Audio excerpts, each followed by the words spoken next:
Today's occasion was designated as a senior advocate by Madras High Court in the year 2000. He taught contracts and commercial law in the Institute of Cost and Works Accountants, general laws and company law in the Institute of Company Secretaries and taxation law at the Institute of Chartered Accountants. He is the faculty of several universities and delivered lectures at state academies and National Judicial Academy. He was the co-author, along with Solicitor, of a book on Nani Palkiwala Arbitration Center. He is an author of an authoritative commentary on the Constitution of India. He has wide range of practice. He has appeared and continues to appear before the Supreme Court in several landmark cases. Some of the prominent cases include the Vodafone income tax return case, National Tax Tribunal case, the SEBI Sahara case, and the appointment of judges case. We are extremely honored to have such a stalwart with us on this august occasion. Without any further ado, with great pride and privilege, may I have the pleasure of requesting Mr. Arvind P.Datar, Senior Advocate, Honorable Supreme Court of India, to present his talk on the occasion. Sir, please.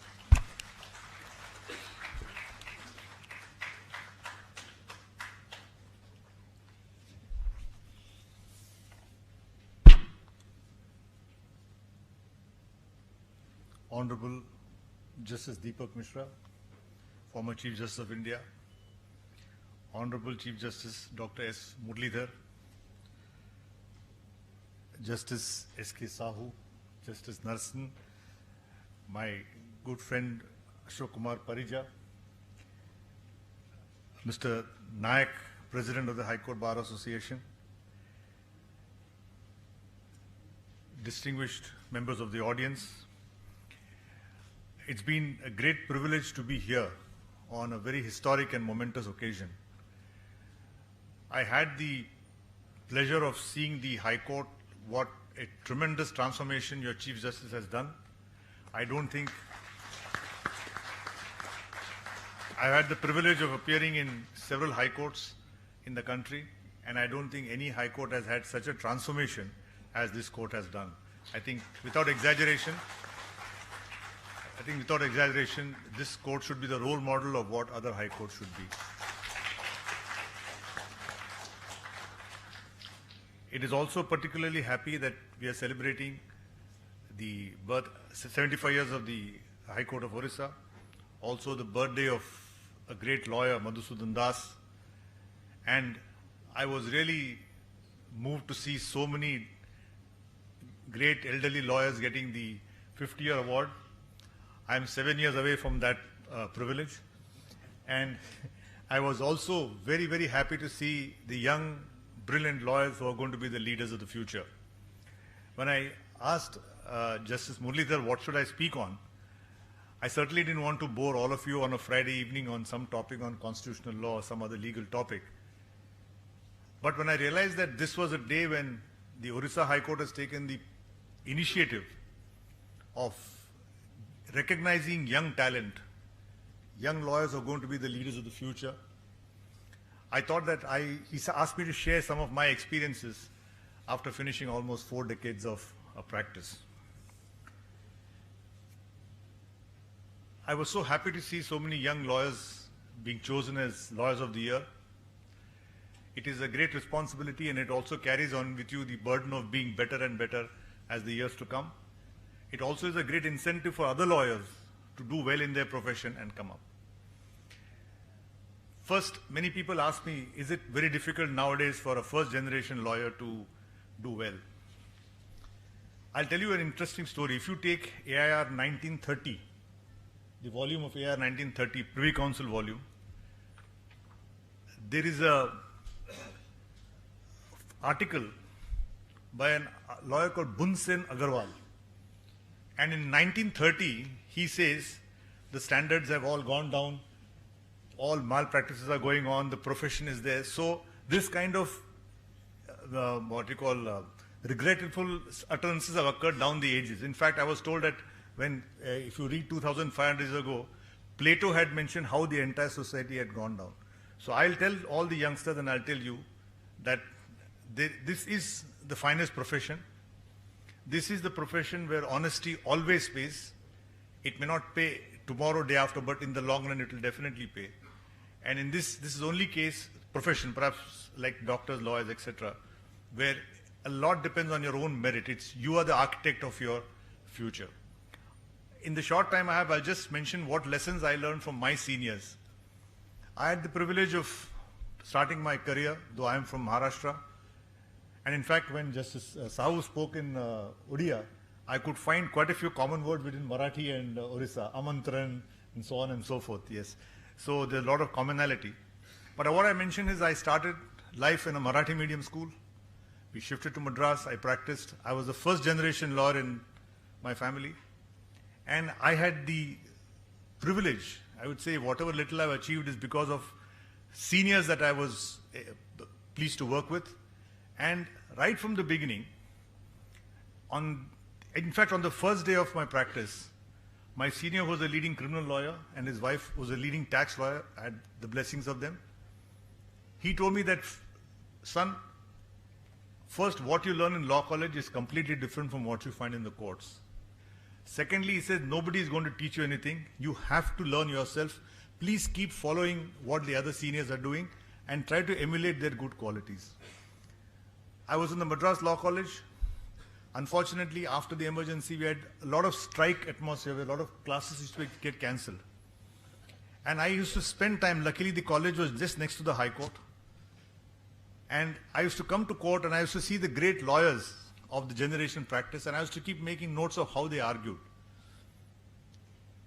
I saw great lawyers who became, Mr. Parasaran was there, Mr. G. Ramaswamy, Mr. Murli Senior was there, M.R. Narayan Swamy, and in court, we had the opportunity of seeing H.M. Sirwai come and argue, Fali Nariman come and argue, Nani Palkiola coming and argue. So I always made it a point to go and attend. Now, what are the lessons I learned from them? Perhaps the most important lessons I learned was when I briefed Mr. Keshav Iyengar, who was the father of Mr. Parasaran. He was born in 1900. And there was a very important contempt case against Ramnath Goenka and the entire Indian Express directors, contempt of court. And as a young student and lawyer, I used to always go to court and I used to see him argue so meticulously, so beautifully. So I said, one day I must brief him, I must instruct him. This contempt case came, and I told my friend's father, who knew him well, I said, I want to engage Keshav Iyengar for the contempt. He was 93 years old. So I went and met him, and I said that, sir, it is my life's ambition to brief you and I want to work with you. He said, no, I'm very old now. I said, no, sir, please. He talked about the case. The first interaction was with him was, he said, do you know that there was no contempt in Roman law? So I said, sorry, sir, we never taught Roman law in college. He said, if you're not learned Roman law, you're not fit to be a lawyer. That was the first comment. Then he said certain lessons which I'll pass on to all of you, especially the young lawyers. And I think it will be endorsed by all those who have been felicitated today, have finished 50 years. Mr. Keshav Iyengar, we started preparing for the contempt case. It was a very sensational case. At stake was the fate of Ramnath Goenka, the Indian Express editor, who could have been sentenced to jail if contempt was confirmed. So when we started preparing for the case, I would go to his house every day at 2 o'clock in the afternoon after finishing my work till 7, and then take a bus and go home, and we started working. At the end of the day, the case was coming on Monday. Now, I told him, sir, the case is coming on Monday. Should I come again on Sunday to brief you? He said, sit down. He said, if you endlessly prepare, you'll be endlessly unprepared. He told me one lesson which I not been followed regularly, but whenever I've done it has worked magic, and for my young friends it will work magic for you also. He says, 48 hours before the case is coming up, tie up a bundle and leave the bundle aside. Open the bundle straight in court. You must be ready 48 hours before the case is the thing. Second lesson he taught me, which is very, very important, and I try to follow it whenever I can. He said, 60% reading, 40% thinking. Don't keep on reading to the last. Please think about your case. Think about the other side's arguments. Keep thinking about the possible methods of putting your case. And I think that is far more important to these young lawyers who are trial lawyers, which is far more important. So the next lesson he mentioned was 60% reading and 40% thinking. These are the lessons I learned from Keshav Iyengar. Another interesting thing was, my senior was the junior of Mr. Mohan Kumaramangalam. Mohan Kumaramangalam was a Marxist communist, And after independence, he went underground. And after 3 years, he came up and decided to practice. His father was P. Subrahman, who was the Chief Minister of Madras. And he told Mohan, Mr. Mohan Kumar, go and meet Chief Justice Mahajan. I know him. Take his advice. Now, Mohan Kumar was a barrister. He went to England when he was 10 years old. He came back when he was 25. He spoke like an Englishman. He was a brilliant advocate. And he was just starting his practice slightly late in life. So he met Justice Mahajan and he told Justice Mahajan, sir, what would you advise a young lawyer? He said, son, remember 3 things. In any case, first, study the judge. Second, study the facts. And third, if you have time left, study the law. So then my senior told me that never rub the judge on the wrong side. He told me an interesting story. There's a case called R versus Islington. It's actually written Islington. R versus Islington is a famous case in administrative law. And Mohan Kumar was arguing a case before Justice Somasundaram, who was a very good judge.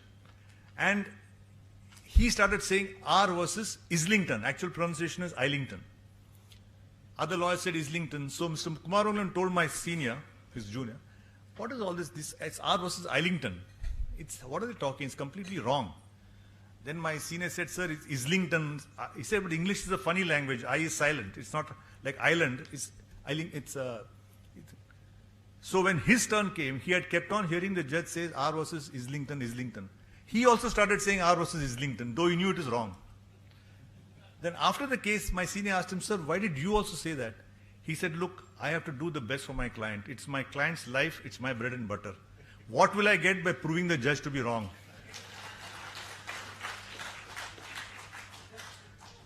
So he sailed on. So these are the lessons that I learned from my seniors. Now I'll just mention a few points for your thing. Please, it is Oscar Wilde said that giving advice is bad and giving good advice is fatal. But despite taking that risk, I will just send Mr. Justice Murli asked me to share with you some of my experiences and what young lawyers should follow. So I'll just mention a few points which I remembered over my 4 decades of practice.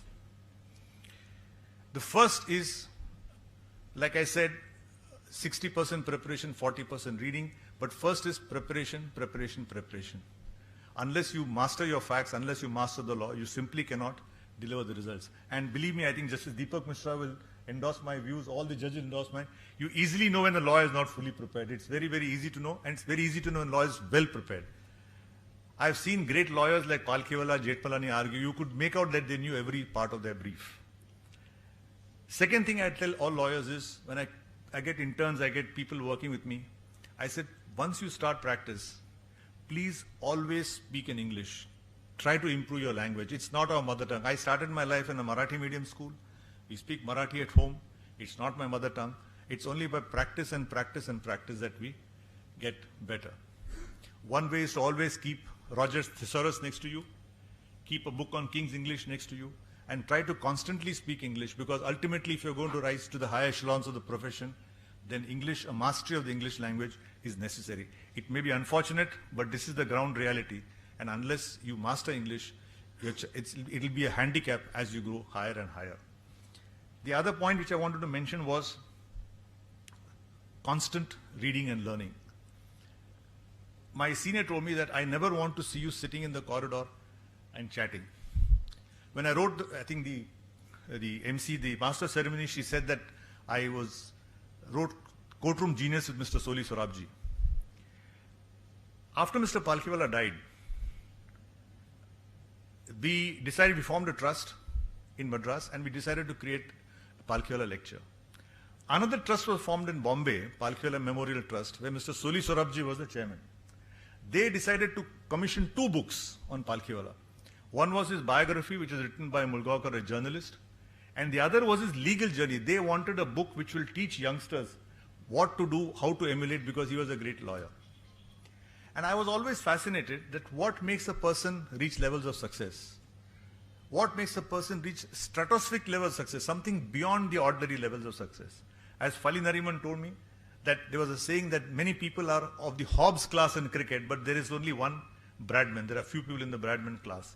So what makes a person go to the Bradman class? And that was a quest for me, and I started interviewing people who ultimately were working with Palkiwala. Now there, I was told that he never once went to the canteen in the Bombay High Court. He never spent time in the corridor. He was constantly reading and reading. And my senior said that I'll tell all of you, please carry a copy of the Madras Law Journal or the Supreme Court cases with you all the time. And whatever spare time you get, keep on reading on that particular subject. If you're practicing criminal law, make sure the criminal law journal is with you and you're completely up to date with the matters. You'll not be surprised how often reading the latest journal will help you in a case in your thing. So apart from English, my other recommendation is constantly keep up to date with the journals. Your generation is very lucky. Our present time is very lucky. Everything is online. It's on your cell phone. And there's no excuse for not catching up on your reading. The last point I'll mention two points I'll mention is, we say, in Hindu philosophy, we keep saying, who am I? It's an existential question. Who am I? Ask yourself. I tell youngsters, don't ask that question. Ask the question, who can I be? What will you be in 2025? Where will you be in 2030? For a ship that has no direction, no wind is favorable. So I always tell youngsters that please set your goals very, very clearly. Where do you want to be in 2025? Where do you want to be in 2030? Believe me, time flies. Before you know, you would have finished 25 years at the bar. And then the deepest regret is the famous sentence that of all the sad words, the saddest words are, it might have been. So the regret is very, very bad. So I would suggest that if you can set your targets, see where you want to be in 2025, where do you want to be in 30. Now if you want to be at point X and you're now at point X and you want to be at point Y, what is the gap? How will you bridge the gap? What is the strategy you'll have to bridge the gap? Where do you want to be at that time? It may be in terms of your income, it may be in terms of your thing, but try to imagine yourself where you will be in 2025 and 2030. What is the gap between where you are now and what will you be? What are the strategies, skills, etc. you have to find out and work towards that. If you get time, see a video called Zig Ziglar's 7 Steps to Goal Setting. It is very, very useful for all young lawyers who want to go to the top. That is the point I want to mention. And finally, one thing I've learned recently, which I'm trying to follow and it's been very useful, is daily introspection. Every young lawyer, everybody should, at the end of the day, ask himself, visualize a day from the morning to evening. What did I do? Where did I make a mistake? How can I do better? And this introspection has helped me even at this age. And I'm sure that if all of you say, he said that if you improve 1% a day, you'll not improve 365%, you'll improve 3,000% because of the compounding effect. It is theoretical, but this theory of introspection is very, very useful. I hope my words are of some use. And I've seen these young people who have won Lawyers of the Year award, and I'm sure that all of you will become leaders of the bar and become the future Palkiwalas and Seerwais of the years to come. Thank you very much, and God bless you.